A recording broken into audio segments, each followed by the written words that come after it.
ఆకాశవాణి ప్రాంతీయ వార్తలు చదువుతున్నది ఆరేపాటి వెంకటనారాయణరావు. జీహెచ్ఎంసీ ఎన్నికల ప్రచారంలో రెచ్చగొట్టే ఉపన్యాసాలు చేస్తున్న వారిపై చట్టపరమైన చర్యలు తీసుకుంటామని డీజీపీ ఎం మహేందర్ రెడ్డి తెలిపారు. దేశంలో కోవిడ్ రికవరీ రేటు 93.66% చేరింది. భారతీయ జనతా పార్టీ జీహెచ్ఎంసీ ఎన్నికలకు సంబంధించి మేనిఫెస్టోను విడుదల చేసింది. అందరికీ కోవిడ్ వ్యాక్సిన్ ఉచితంగా అందిస్తామని, ఎల్ఆర్ఎస్ ను రద్దు చేస్తామని హామీ ఇచ్చింది. నేడు రాజ్యాంగ దినోత్సవాన్ని జరుపుకుంటున్నారు. జీహెచ్ఎంసీ ఎన్నికల ప్రచారంలో రెచ్చగొట్టే ఉపన్యాసాలు చేస్తున్న వారిపై చట్టపరమైన చర్యలు తీసుకుంటామని డీజీపీ ఎం మహేందర్ రెడ్డి తెలిపారు. నగరంలో కొందరు సామాజిక ఉద్రిక్తతలు సృష్టించేందుకు యత్నిస్తున్నారని ఆయన చెప్పారు. ఎన్నికల నేపథ్యంలో భద్రతా ఏర్పాట్లపై ఆయన హైదరాబాద్, సైబరాబాద్, రాచకొండ పోలీస్ కమిషనర్లతో సమీక్ష జరిపారు. ఎన్నికలను స్వేచ్ఛగా, శాంతియుతంగా, సజావుగా నిర్వహించేందుకు నిరంతర నిఘా కొనసాగిస్తామని చెప్పారు. అక్రమ పాస్పోర్ట్లు, ఆధార్ కార్డులతో హైదరాబాద్ నగరంలో ఉంటోన్న రోహింగ్యాలను పెద్ద సంఖ్యలో అరెస్ట్ చేశామని తెలిపారు. జీహెచ్ఎంసీ ఎన్నికల నేపథ్యంలో నేతలు వ్యక్తిగత దూషణలకు పాల్పడవద్దని రాష్ట్ర ఎన్నికల కమిషన్ రాజకీయ పార్టీలను కోరింది. ఎన్నికల ప్రవర్తనా నియమావళిని ఉల్లంఘిస్తే తీవ్ర చర్యలుంటాయని రాష్ట్ర ఎన్నికల అధికారి ఎం అశోక్ కుమార్ హెచ్చరించారు. దేశంలో వరుసగా 19 రోజులుగా 50,000 కంటే తక్కువ కరోనా కేసులు నమోదవుతున్నాయి. గడిచిన 24 గంటల్లో 44,376 కేసులు నమోదయ్యాయి. అదే సమయంలో 36,000 మందికి పైగా కోవిడ్ నుంచి కోలుకున్నారు. దీంతో రికవరీ రేటు 93.66% చేరింది. దేశంలో ప్రస్తుతం 4,52,344 యాక్టివ్ కేసులున్నాయి. గడిచిన 24 గంటల్లో 524 మంది చనిపోయారు. తెలంగాణలో గడిచిన 24 గంటల్లో 862 కొత్త కోవిడ్ కేసులు నమోదయ్యాయి. దీంతో రాష్ట్రంలో మొత్తం కేసుల సంఖ్య 2,66,904కు పెరిగింది. గడిచిన 24 గంటల్లో 3 మరణించడంతో మొత్తం మరణాల సంఖ్య 1,444కు చేరిందని రాష్ట్ర వైద్య ఆరోగ్య శాఖ ఒక బులెటిన్లో తెలియజేసింది. ఆంధ్రప్రదేశ్లో తాజాగా 1,031 కొత్త కోవిడ్ పాజిటివ్ కేసులు నమోదయ్యాయి. దీంతో రాష్ట్రంలో ఇప్పటివరకు 8,65,705 కోవిడ్ పాజిటివ్ కేసులు నమోదయ్యాయి. మరో 8 మంది చనిపోవడంతో మొత్తం మరణాల సంఖ్య 6,970కి చేరింది. రాష్ట్రంలో ప్రస్తుతం 12,615 యాక్టివ్ కేసులున్నాయని రాష్ట్ర కోవిడ్ నోడల్ అధికారి తెలిపారు. రాజ్యాంగ దినోత్సవం సందర్భంగా రాజ్యాంగంతో పాటు ప్రాథమిక హక్కులు, విధులపై రాసిన ఆర్టికల్స్తో రూపొందించిన ఈ కంపెండియంను కేంద్ర సమాచార ప్రసార శాఖ మంత్రి ప్రకాష్ జావదేకర్ కొత్త ఢిల్లీలో ప్రారంభించారు. 70 సంవత్సరాల రాజ్యాంగంపై ఈ బుక్ ను రూపొందించారు. భారతీయ జనతా పార్టీ జీహెచ్ఎంసీ ఎన్నికలకు సంబంధించి మేనిఫెస్టోను విడుదల చేసింది. అందరికీ ఉచితంగా కోవిడ్ టెస్టులు చేయడంతో పాటు కరోనా వ్యాక్సిన్ ఇప్పిస్తామని హామీ ఇచ్చింది. హైదరాబాద్లోని బీజేపీ కేంద్ర కార్యాలయంలో మహారాష్ట్ర మాజీ ముఖ్యమంత్రి దేవేంద్ర ఫడ్నవీస్ మేనిఫెస్టోను విడుదల చేశారు. సెప్టెంబర్ 17ను అధికారికంగా నిర్వహిస్తామని, జీహెచ్ఎంసీ పరిధిలో ఆయుష్మాన్ భారత్ పథకాన్ని అమలు చేస్తామని మేనిఫెస్టోలో పేర్కొన్నారు. ఎల్ఆర్ఎస్ పథకాన్ని రద్దు చేస్తామని, అలాగే 100 యూనిట్ల లోపు వాడే వారికి ఉచిత విద్యుత్ అందిస్తామన్నారు. పుదుచ్చేరి సమీపంలో తీరం దాటిన నివర్ తుపాను తీవ్ర తుపానుగా మారి వాయువ్య దిశగా కదులుతోంది. తుపాను కారణంగా తెలంగాణలోని కొన్ని ప్రాంతాల్లో ఉరుములు, మెరుపులతో పాటు దక్షిణ తెలంగాణ జిల్లాల్లో కొన్ని చోట్ల భారీ వర్షాలు కురిసే అవకాశం ఉందని భారత వాతావరణ శాఖ తెలిపింది.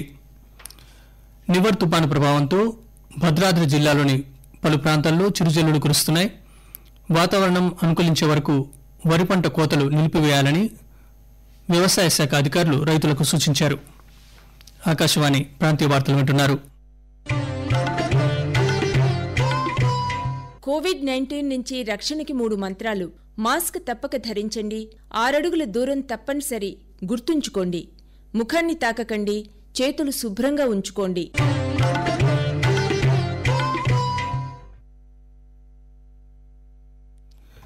రాజ్యాంగ దినోత్సవం సందర్భంగా రాష్ట్రపతి రామ్నాథ్ కోవింద్ కమ్యూనిటీ రీడింగ్ కార్యక్రమంలో భాగంగా రాజ్యాంగ పీఠికను చదవగా ఆయనతో పాటు దేశ ప్రజలు కూడా రాజ్యాంగ పీఠికను చదివారు. రాష్ట్రపతి భవన్ నుంచి ఈ కార్యక్రమం దూరదర్శన్ ద్వారా ప్రత్యక్ష ప్రసారమైంది.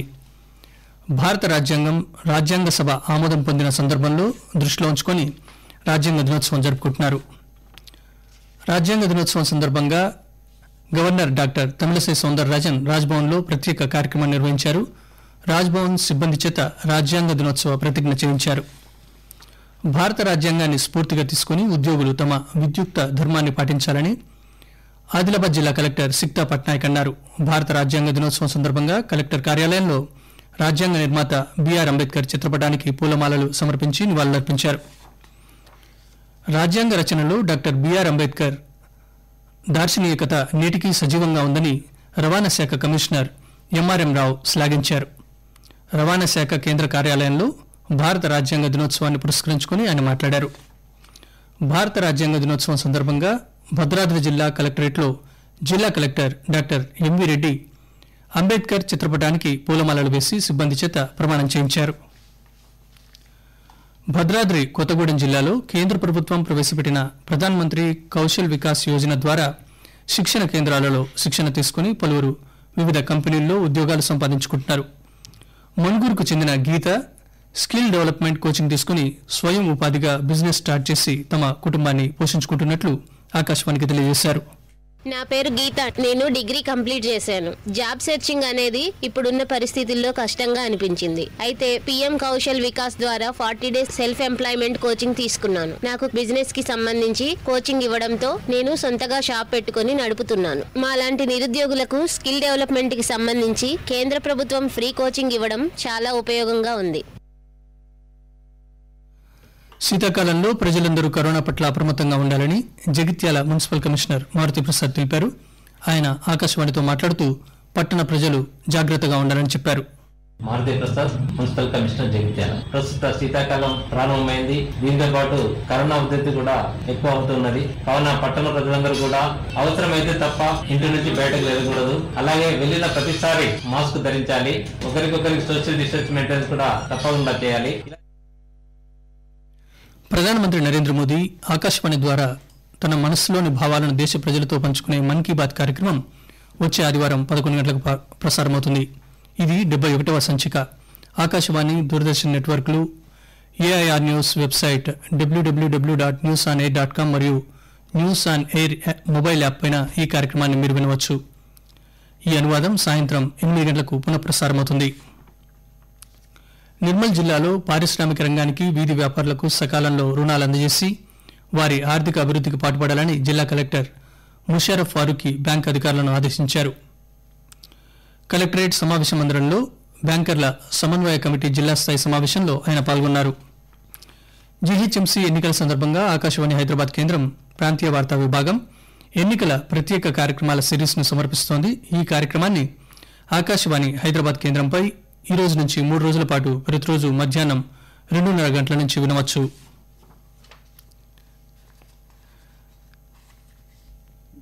న్యూస్ అప్డేట్స్ కోసం హైదరాబాద్ ట్విట్టర్ హ్యాండిల్ @AIRnews_హైదరాబాద్ ను ఫాలో కండి. AIR news Hyderabad YouTube channel ను సబ్స్క్రైబ్ చేయండి. ముఖ్యాంశాలు మరోసారి. జీహెచ్ఎంసీ ఎన్నికల ప్రచారంలో రెచ్చగొట్టే ఉపన్యాసాలు చేస్తున్న వారిపై చట్టపరమైన చర్యలు తీసుకుంటామని డీజీపీ ఎం మహేందర్ రెడ్డి తెలిపారు. దేశంలో కోవిడ్ రికవరీ రేటు 93.66% చేరింది. భారతీయ జనతా పార్టీ జీహెచ్ఎంసీ ఎన్నికలకు సంబంధించి మేనిఫెస్టోను విడుదల చేసింది. అందరికీ కోవిడ్ వ్యాక్సిన్ ఉచితంగా అందిస్తామని, ఎల్ఆర్ఎస్ను రద్దు చేస్తామని హామీ ఇచ్చింది. నేడు రాజ్యాంగ దినోత్సవాన్ని జరుపుకుంటున్నారు. ఆకాశవాణి ప్రాంతీయ వార్తలు ఇంతటితో సమాప్తం.